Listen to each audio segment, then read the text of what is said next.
Avant d'être un symbole politique au Sénégal, le capitaine Seydina Oumar Touré était d'abord un officier respecté de la section de recherche de Colobane.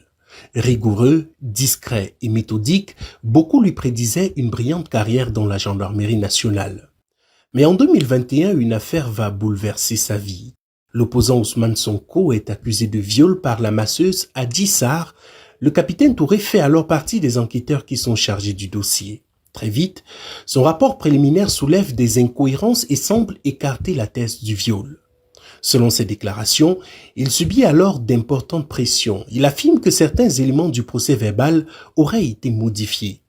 Son rapport fuit dans la presse et il devient immédiatement suspect aux yeux du pouvoir. Surveillé, mis sur écoute puis fragilisé, le capitaine choisit finalement de parler publiquement.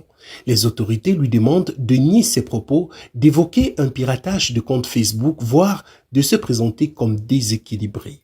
Il refuse. Le 17 juin 2021, un décret signé du président de la République Macky Sall le radie officiellement de la gendarmerie pour faute contre l'honneur et la probité. Commence alors une longue descente aux enfers. Reconverti dans l'enseignement, il est recruté par l'Institut africain de management avant d'être licencié seulement quelques heures plus tard, sous pression politique selon plusieurs voix de l'opposition sénégalaise. Mais au lieu de disparaître, Seydina Oumar Touré devient un symbole. Des Sénégalais lancent une collecte de fonds pour le soutenir. Le maire de Dakar, Barthélémy Dias, lui offre même un poste de conseiller technique. Puis, l'ancien capitaine entre lui-même en politique. Lorsque Bassirou Diomaye Faye accède au pouvoir en 2024 avec le soutien d'Ousmane Sonko, l'histoire prend une tournure spectaculaire. Seydina Oumar Touré est nommé directeur général de l'ASP, l'Agence d'assistance à la sécurité de proximité.